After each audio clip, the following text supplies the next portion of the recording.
গরুর মাংসের সাথে কিন্তু সবকিছুই অনেক ভালো জমে। সেটা হোক ভাত কিংবা রুটি কিংবা পিঠা, যাই বলেন। তো আজকে আমি বানাবো গরুর মাংস আর নান রুটি আটা দিয়ে।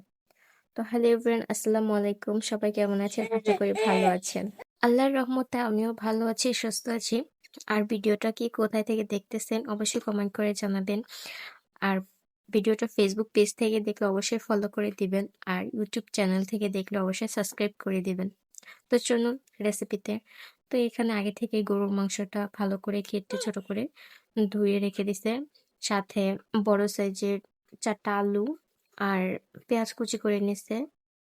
তারপরে এখানে খাল মসলা, গরম মসলা যেটাকে বলে, খাল, এলাচ, দারচিনি। তারপর এখানে দিয়ে দিতেছে মরিচের গুঁড়া, যতটুকু পরিমাণে লাগে অতটুকুই। পরিমাণ মতন লবণ, উম তারপর দিয়ে দিবে ধনিয়া গুঁড়া, মানে গুঁড়া মশলা যেগুলো আর কি বাড়িতে থাকে ওগুলো দিয়ে রান্না করবে। তো এখানে আবার দিয়ে দিতেছে জিরা গুঁড়া, তারপর হলুদ গুঁড়া দিয়ে ওটার মধ্যে রসুন বাটা, সরি, আদা বাটা দিয়ে তারপর রসুন বাটা দিছে। তারপর এখানে পরিমাণ মতন তেল দিয়ে দিবে। তো তেলটা দিয়ে ভালোভাবে মাখাইতে হবে। আর এই মাখানোর মধ্যে হচ্ছে অনেক মানে রান্নার টেস্ট নির্ভর করে। যত ভালো করে মাখানো হয় তত রান্নার টেস্টটা দ্বিগুণ হয়। তো এখানে মাখানোর পর, ভালো করে মাখানোর পর ০.৫ ঘন্টার মতো, কি ০.৫ ঘন্টা কি ১ ঘন্টা রেস্টে রেখে দিবে। তো এখানে একটু পানিও দিয়ে নিছিল।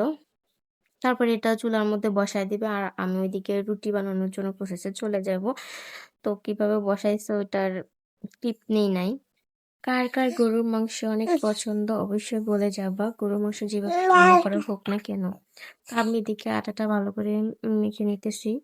অনেক উপকরণ মানে দেওয়া হয়েছিল। আর যদি পুরা ভিডিওটা দিতে যেতাম তাহলে ভিডিওটা বেশি লং হয়ে যেত। নান রুটি বলেন কিংবা তন্দুর রুটি কিংবা পাউরুটি, যে রুটি হোক না কেন সেটাতে ইস্ট অবশ্যই ব্যবহার করতে হবে। ইস্ট ব্যবহার না করলে সেই রুটিটা ভালো করে ফুলবে না অথবা হবে না। তো নর্মাল রুটি তো মানে শুধু আটা, পানি আর লবণ দিলেই হয়ে যায়। আর এটার মধ্যে ইস্ট দিলে আগে ফুলে টাইটম্বুর হয়ে যায়। আর মানে খেতে অনেক টেস্ট লাগে সবকিছু পরিমাণ মতো দিলে। তো আজকে যদি আমার কথা, যদি কথার সাথে ভিডিওর কোনো আগামাথা যদি না পান তাহলে আমি আন্তরিকভাবে সরি। কারণ যারা ১ম নতুন কনটেন্ট ক্রিয়েটর হয়েছে তারা মাত্র জানে যে ভিডিওতে ভয়েস দেওয়া কি পরিমাণ হ্যাপার ঝামেলা। যারা নতুন আছে তারা বলতে পারবে যে মানে ভয়েস দেওয়ার সময় মানে প্রাণটা হাতে নিয়ে তারপর দিতে হয়।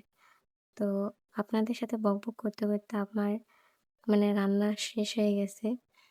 তো সবাই ভালো থাকবেন, সুস্থ থাকবেন। টাটা।